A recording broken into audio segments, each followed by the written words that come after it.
렘넌트라 그러는데, 구약의 남은 자는 패배한 자거나 아니면은 짜투리가 아닙니다. 남은 자는 끝까지 인내해서 주님 바라보며 승리한 자입니다.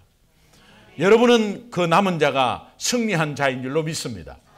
그리고 그것이 다시 한번 하나님 나라를 바라보며 예수 그리스도의 이름으로 힘입어서 하나님 나라가 어마어마하게 팽창하는 것을 성경을 통해서 볼 수 있습니다. 하나님의 사람을 세우는데 남은 자를 세워서 들어 높이 세우시는 거예요. 말씀은 그렇게 우리를 인도하고 있고, 또 하나님의 말씀 가운데서 계속해서 말씀 따라가는 자에게는 하나님이 도우시고 또 그 삶에 성령의 역사가 있습니다.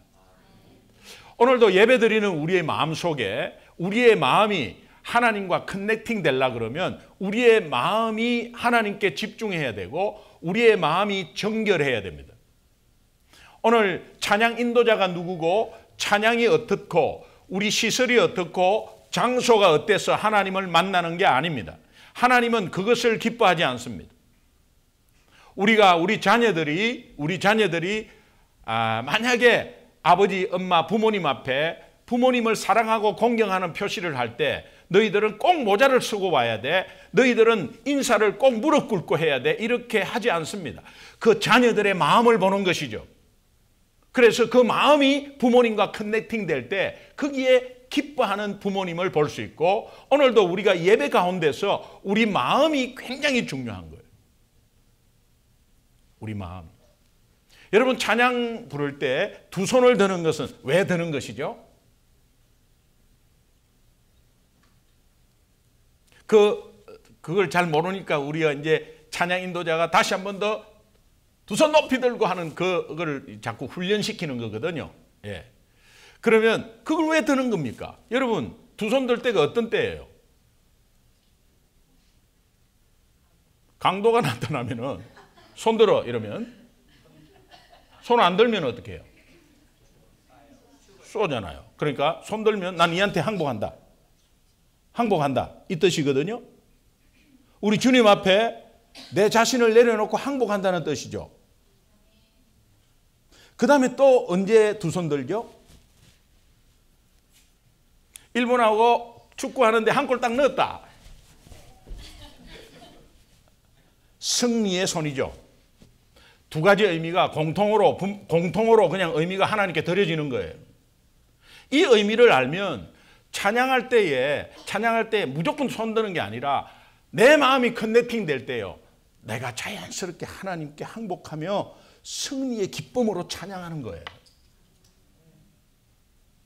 그래서 다윗이 엄청나게 고생하는 가운데, 그 광야 생활에서 엄청 고생하는 가운데서도 내가 누구를 두려워하리요? 여호와는 나의 피난처시다고 하면서 주의 이름으로 내 손을 들리라. 주님이 나에게 이미 승리를 주셨습니다. 나는 아무것도 할 수 없습니다. 주님 앞에 항복합니다. 주님은 나의 승리자입니다. 그러면서 그 어려운 고통 중에서 오늘도 여러분 세상의 광야 속에서 오늘도 하루도 고생하고 정말 피땀 흘려서 함께 생활하다가 오늘 이 저녁에 집회가 있다고 순종해서 달려온 여러분들 향해서 하나님이 축복 주시려고 기다리고 계시고, 또 여러분은 달려온 그 은혜 가운데서 하나님의 인도 가운데서 정말 두 손 높이 들고 하나님을 찬양하는 귀한 예배가 됐으면 좋겠어요. 시편 63편에 다윗이 광야에서 죽을 위기 속에서 찬양합니다. 하나님이시여, 하나님이시여, 주는 나의 하나님이시로다. 나의 몸과 마음 주를 갈망하며 이제 내가 주께 고백하는 말. 여호와는 나의 힘이요 여호와는 나의 구원이시니 내가 누구를 두려워하리요. 여호와는 생명의 피난처시니 주의 인자가 생명보다 나음으로 내 입술이 여호와를 찬양하며. 내 평생에 어떻게 고생을 그렇게 직살나게 하는데, 광야에서 아무것도 없이 쫓겨다니는데 내 평생의 주를 찬양하며 주의 이름으로 내 손을 들리라 고백한 그대로 된다는 사실을 오늘 우리는 알고 이 찬양 한번 간절히 했으면 좋겠습니다. 우리 마음이 커넥팅돼요. 네, 찬양하겠습니다. 내가 두 손 높이 들고 하나님 앞에 찬양하는 거하고의 그 의미는 찬양, 똑같은 찬양인데 똑같이 찬양하는데 달라요. 승리의 확신으로 찬양하는 것도 설교 한 편 들어버린 거죠. 여러분, 이것이 우리 예배에 꼭 있어야 돼요. 네. 내가 조금 가식으로 들었다면 남도 그렇게 생각하면서 안 듭니다. 가식으로 들지는 마세요. 그러나 중요한 것은 찬양 가운데서 내 마음이 커넥팅되고 그러면서 정말 이 두 손 드는 영적 의미가 뭔지를 알면 안 들 수가 없습니다. 내가 항복하고 하나님 앞에 무릎 꿇고 내가 승리했다는 확신을 가지고 두 손 높이 들면 이 찬양이 극대화가 되어버려요.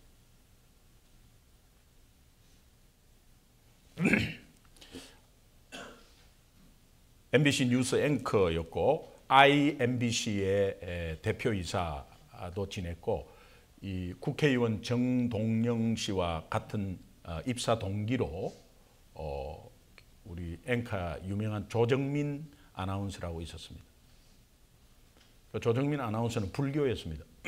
지금은 목사님 되셨는데 아내가 새벽 기도를 계속 나가니까 도대체 새벽에 무슨 짓이냐 저게. 새벽 기도를 나가는 것에 그냥 반대를 해도 계속 나갔대요. 새벽 기도를 나간 이 새벽에 말이야 이해가 안 되죠. 이해가. 그래서 두 가지다. 새벽 기도 나가는 저 마음에는 두 가지가 있다. 근데 하나는 불륜이고 하나는 광신자다. 불륜은 아니겠고 저 마누라가 광신자가 되었구나.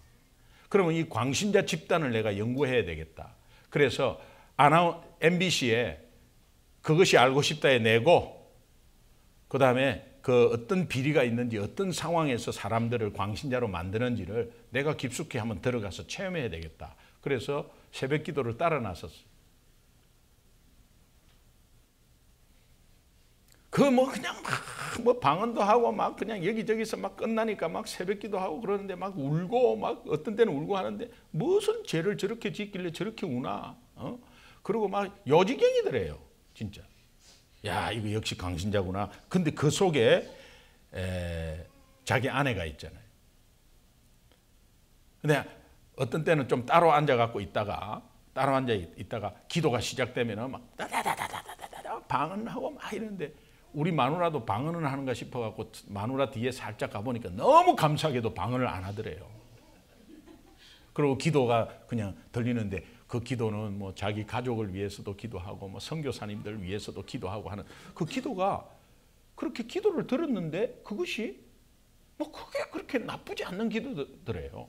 남을 위해서 기도하는 거는 불교에서 그런 기도가 전혀 없거든요. 그런데 그렇게 기도하는 그 내용이 정말 좋은 일을 한다라는 생각도 들었답니다. 그러면서 조금씩 마음이 풀려가면서 어느 새벽에 찬송을 들었는데 이분은 찬송을 하나도 몰라요. 그런데 찬송을 듣는데 갑자기 눈물이 나기 시작하는 거예요. 이거는 성령의 역사죠. 예. 그러니까 여러분이 사랑나눔 축제에 일단은 모시고 오면 성령의 역사, 우리 기도가 쌓인 게 있고 또 성령의 역사가 있으니까 어떻게 될지는 몰라요. 그거는 하나님이 하시는 거죠. 맞죠? 그러니까 언제 어느 순간에 변할지 모르는 거예요. 근데 아마 그 아내가 엄청나게 기도를 했겠죠. 그런 가운데서 찬양 하나에 그 찬양이 주 예수께 조용히 나가 내 모든 짐 내려놓고 주 십자가 사랑을 믿어 죄사함을 너받으라. 주 예수께 조용히 나가 내 마음을 쏟아놓으라. 늘 은밀히 계시는 주님 큰 은혜를 베푸시리. 이분의 고백은 찬양을 부르는데 찬양을 곡조를 모르니까 잘 모르겠더래요. 근데 가사가 자기를 들여다보면서 하나님이 빤하게 들여다보면서 그 죄짐을 다 내한테 다오 하는 소리예요. 여러분 이것이 불신자에게만 해당되는 걸까요? 아니잖아요. 이건 찬송가는 믿는 자가 하는 거잖아요. 이 찬송의 마문이 열리면서 이제 목사님의 신방을 드디어 받게 되었. 아내가 또 막 이렇게 했겠죠. 목사님 한번 신방 부탁한다고 했겠죠. 그 신방하신 목사님이 복음을 전한 후에 예수님을 영접하시겠냐고 물어보니까 조정민 아나운서가 영접하겠다고 그렇게 말하면서 목사님이 무릎을 꿇으라고 그러더래요. 그때 그 아내는 아이고 이것도 안 꿇으면 어떡하나 말이지. 그러면서 나는 그거는 꿇기 싫습니다 하면 숲으로 돌아가. 근데 목사님이 무릎을 꿇으라니까 조정민 아나운서가 그래요 무릎을 다 꿇더래요. 근데 거기에 고백이 조정민 아나운서가 무릎을 꿇는 그 순간에 내가 얼마나 지금까지 아나운서로서 교만하고 최고의 학벌이잖아요. 내가 얼마나 교만하고 내가 하나님을 모르는 이 교만이 아주 하늘을 찔렀던 것에 대해서 무릎을 꿇는 순간에 얼마나 나약한 존재 아무것도 아닌 존재 앞에 하나님 앞에 딱 꿇었대요. 무릎을 꿇기 전에는 그런 생각이 전혀 없었는데 무릎을 꿇으니까 그 생각이 쫙 나더라고요. 그러면서 예수님을 영접을 했습니다.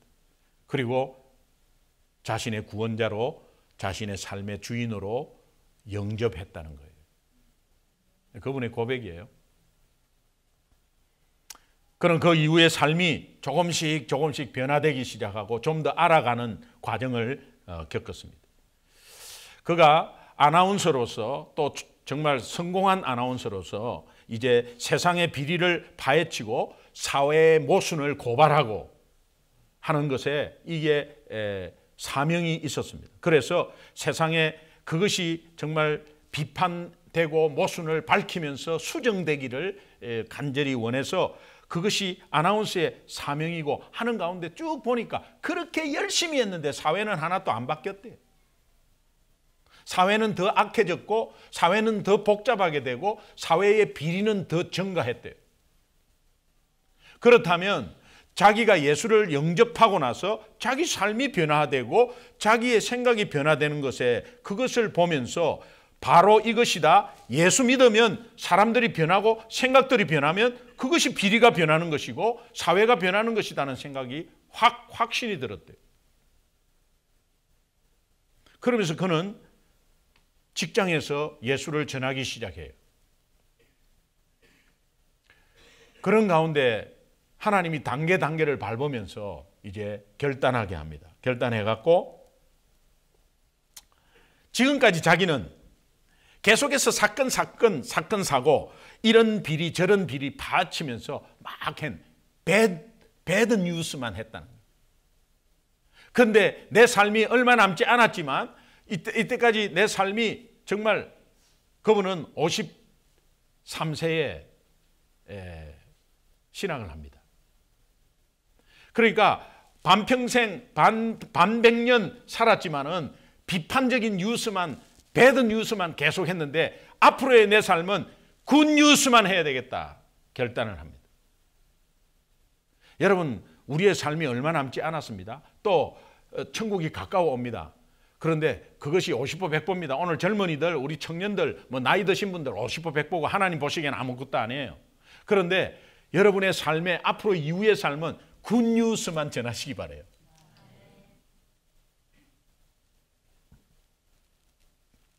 그리고 그는 52세의 늦은 나이로 우리 김관 목사님이 나오신 고던 코넬 MDB 고던 코넬 신학 공부를 하게 됩니다. 미국 유학을 떠나고 거기에서 졸업하고 이제 목사 안수를 받고 지금 뭐 베이직 교회라는 데서 담임 목사를 하고 계세요. 예, 그분은 완전 불교였어요. 그분이 고백하는 게 뭐냐면 예수 영접할 때 가슴이 뜨거워졌다. 그 뜨거운 것은 그때 몰랐는데 그것이 성령의 임재의 역사였고 그 성령이 나를 인도해서 바꾸었다. 지금도 그 성령은 나를 인도하고 있다고 고백합니다. 자, 여러분 예수 믿어요? 예수 영접하셨어요? 그러면 여러분의 가슴이 뜨거워져야 돼요. 왜 안 뜨거워지죠? 나 예수 믿잖아요. 근데 왜 안 뜨거워지죠? 조정민 목사님이 영접한 예수와 내가 영접한 예수는 다른 것입니까? 아니잖아요. 예수를 영접하면 성령의 역사가 예수 영접한 다음에 막 성령 달라고 막 뒹굴고 해갖고 성령 받는 게 아닙니다. 성령 세례라는 것은 성령의 임재와 내주를 말합니다. 그러면 하나님이 내가 예수 영접하는 영접 기도를 했을 때 성령은 이미 내 가슴 속에 와 있어요. 예수 믿으면 성령이 함께 하십니다. 성령이 임재하십니다. 그 임재와 더불어 편안하고 가슴이 뜨거워지는 거죠. 가슴이 뜨거워지는데 금방 확 뜨거워지는 분이 있는 반면에 또 차츰차츰 하나님의 변화 가운데서 뜨거워짐이 있어요. 그런 가운데 내 삶의 변화와 역사는 성령의 역사거든요. 근데 내가 왜 변하지 않죠? 왜 내가 성령의 역사가 없는 거죠? 이유는 하나입니다. 왜 뭐일까요? 예수 믿는데 성령의 역사가 없어요.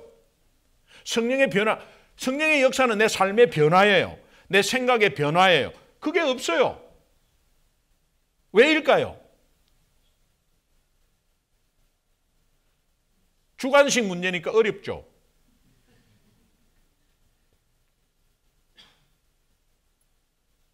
이유가 하나 있다면 성령의 역사를 갈망하고 사모하고 있지 않기 때문에 그래요.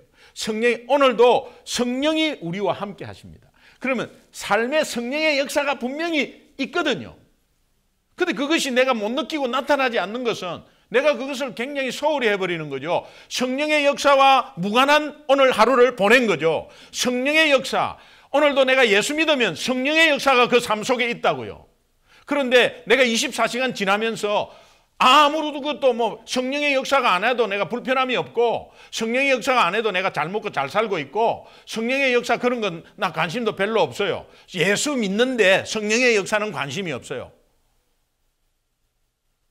그러니까 성령의 역사는 안 일어나는 거예요.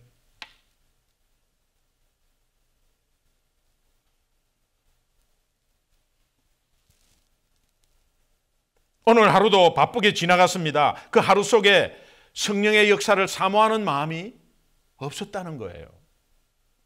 사모하는 마음이 없으니까 솔직히 성령의 역사 관심조차도 없는 거죠. 한 주간보다도 오늘 하루만 한번 생각해 보세요. 그러나 성령은 24시간 여러분과 함께 하셨어요. 분명히 성령의 역사가 있었어요. 그런데 여러분이 관심이 없기 때문에 역사로 보이지 않고 또 역사하지 않아요. 큰 역사는 없어요. 성령은 우리와 함께 있는 것이 그게 역사인데 우리를 지키시고 보호하시는 거, 안 믿는 자도 지키시고 보호하는데 뭐.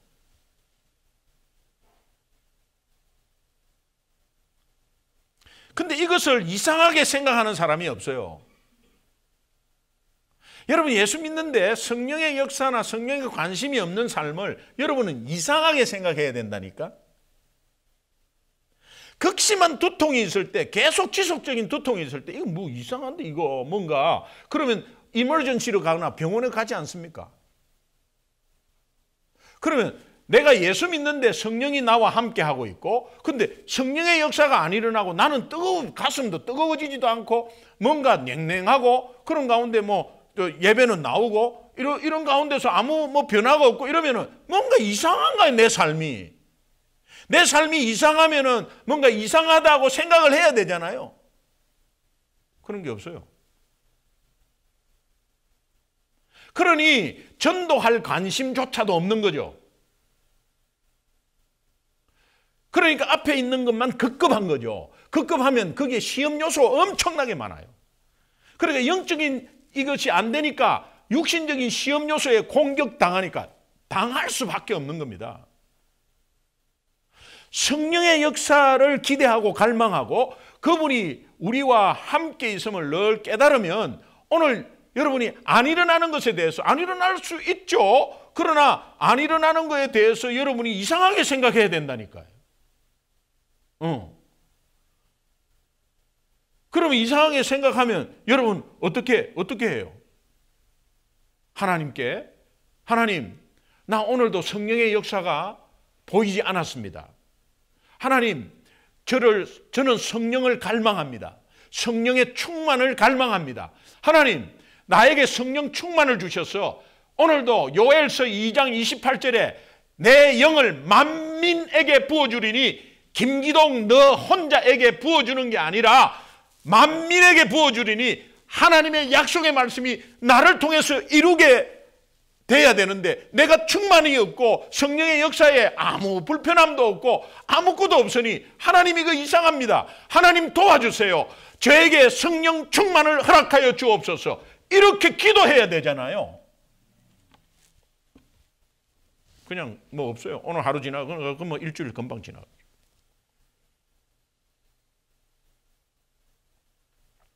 그러면서 안수 받아갖고 치유되고 뒤로 나자빠지고 이런 거를 갈망하는 거죠. 그러니까 여기 쫓아다니고 저기 쫓아다니고 할 수 있어요.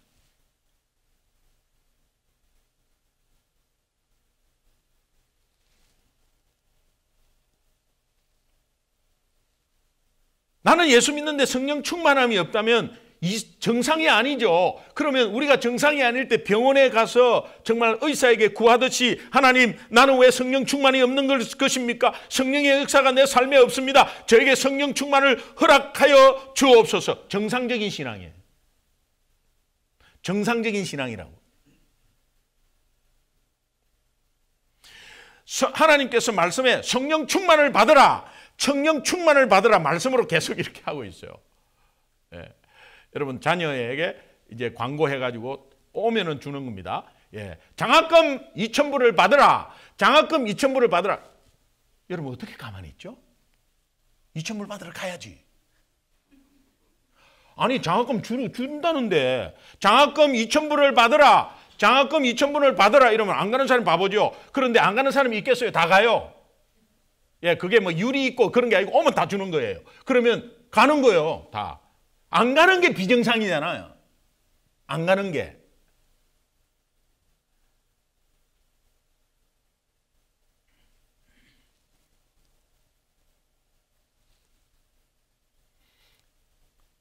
요엘서의 핵심은 내가 내 영을 만민에게 부어준다는 그 약속에 그 영이 들어갈 때 네가 소망을 가지고 꿈을 가지고 비전을 가지고 그런 가운데서 험악한 세상을 이길 수 있는 하나님의 역사가 계속해서 진행된다는 것을 약속합니다.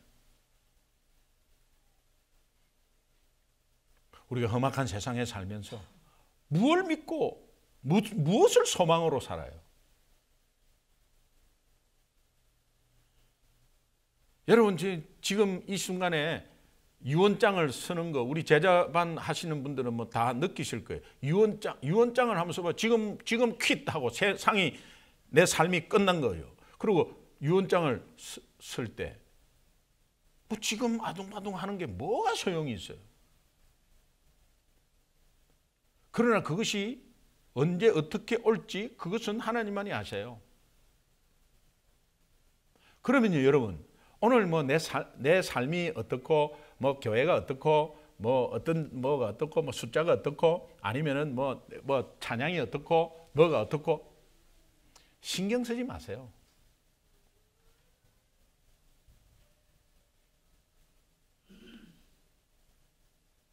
그거는 none of our business예요.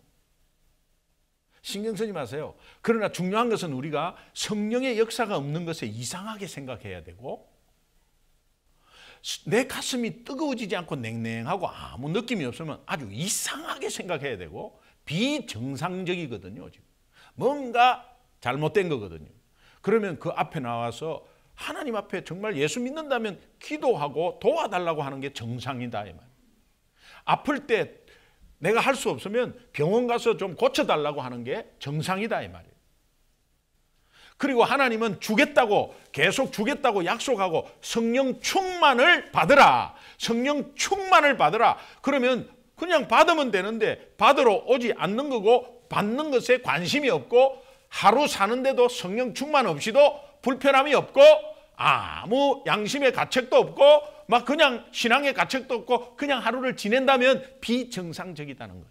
오늘 하나님께서 우리에게 내가 내 영을 만민에게 부어주리니 이 약속은 오늘 한 사람을 구원한 가운데 그 사람이 옆에 사람에게 계속해서 복음이 퍼져나가는 것을 말씀하고 있어요. 그거는 성령의 역사예요. 그래서 사도행전은 성령행전이라고 그러고 이제 신약의 이후의 삶은 성령의 시대라고 하잖아요.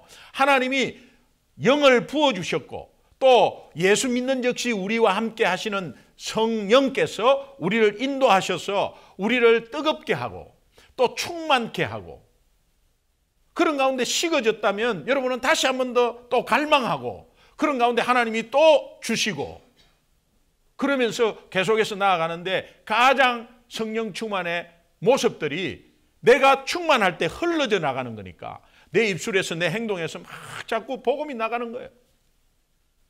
오늘 우리 교회가 성령 충만한 교회라면 복음이 계속 전파되어야 되는 거예요. 예수가 계속 전파되어야 되는 거예요. 믿으시면 아멘. 그러면 이 약속 말씀에 순종하는 그 자체가 사랑 나눔 축제입니다. 말씀은 계속해서 여러분 제가 전도하십시오 그 강조하는 게 아니에요. 오늘 내가 성령의 역사가 없는 것을 이상하게 생각하고 내 가슴이 뜨겁지 않는 건, 나 예수 믿잖아요. 예수 믿으면 구원받잖아요. 그러면 구원받은 사람은 성령이 함께 있으므로 성령의 역사가 있다니까요. 그리고 여러분이 가슴이 뜨거운 그 가슴이 분명히 하나님께서 주시는데, 그렇지 못하면 못한 것에 대해서 간구하는 것이 정상이다.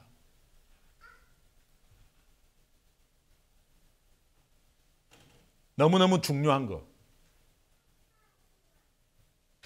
하나님이 우리에게 사랑을 주셨고 그 사랑은 변치 않아요. 그런데 하나님이 어떠한 작은 죄도 절대 용서 못하는 하나님. 그 가운데 우리 모두 죄인이고 우리 죄는 어떤 행동으로도 해결할 수 없습니다. 그 해결할 수 없는 것 그대로 두면 영원히 죽는다고 성경은 말하고 있고, 이 상황을 너무도 잘 아시는 하나님께서 이 땅에 그것 해결하려고 예수님을 보내주셨어요. 그 흠없는 죄 없는 인간의 대표로 어머니 뱃속에서 10달, 그것도 성령으로 잉태해가지고 처녀의 몸에서, 그래서 죄 없이 나게 한 인간의 크레딧을 가지고 그 인간의 대표로서 모든 인간의 죄를 다 짊어지시는 십자가 사건을 베푸시는 거예요. 그 십자가의 죄의 값을 다 십자가에서 생명으로 대속하고 값을 치르고, 그분은 3일 만에 부활하신 참 하나님임을 보여줬어요. 오늘 이것이 믿는 것이 굉장히 중요한데, 내가 마음으로 믿는 것 자체도 그렇고 입으로 시인하면 하나님께서 하나님의 자녀와 하나님의 영을 부어주신대요. 여러분 다시 한 번 더, 이것이 굉장히 중요한데 여러분 눈을 한번 다시 감아보세요. 그리고 제 기도 한 번만 정말 진심으로 여러분 재확신하면서, 또 여기서 확신이 희미하면 여러분 예수 믿는 이 영접 기도 굉장히 중요하거든요. 성령께서 여러분들을 함께하는 이 시간이거든요. 그러니까 여러분이 마음을 다해서 한번 진심으로 예수님을 영접하기를 간절히 소망해요. 누군가를 영접할 때 내 방을 치워야 되잖아요. 담임 목사님이, 집사님 오늘 집 앞에 와 있는데 신방 좀 하고 싶습니다. 예, 들어가도 돼요? 어이구 목사님 우리 집이 엉망인데 이거 어떻게 치워야죠. 손님이 왔는데 안방을 불쑥 들어갈 수 있어요? 예, 안방에 구경하세요 할 때는 치워놓은 거죠. 영접하는 거는 치우는 거예요. 그러면 내가 죄인임을 고백하는 것이 치우는 거예요. 여러분 기도 한번 따라해요. 두 손 모으고 마음을 한번 집중하세요. 저 기도 한번 따라합시다. 하나님 아버지, 저는 죄인입니다. 내 죄 때문에 예수님이 십자가에서 고통당하시고 생명을 바치시고 3일 만에 부활한 것을 믿습니다. 이것을 믿음으로 내 죄가 완전히 해결받았음을 믿습니다. 이제 예수님을 내 죄를 구원한 구원자로, 내 삶의 주인으로 내 마음속에 영접합니다. 성령으로 오셔서 내 삶을 충만하게 하옵소서. 예수님 이름으로 기도합니다.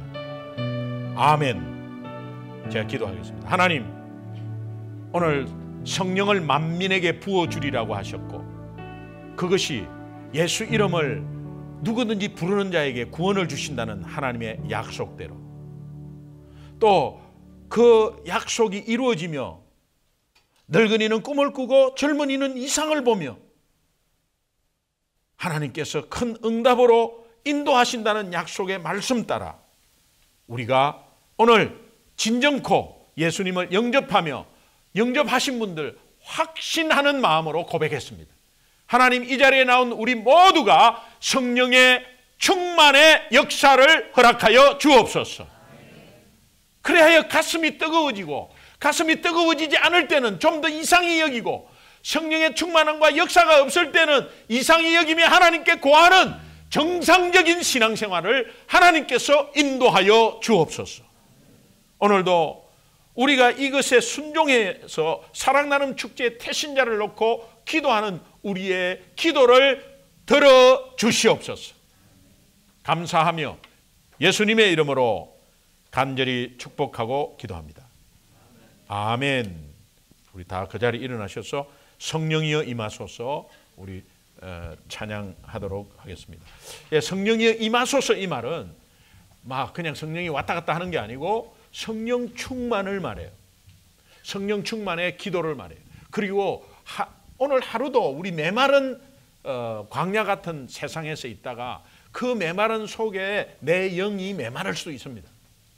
그 메마른 심령 위에 주님의 은혜의 단비가 성령으로 인해서 내리는 거예요.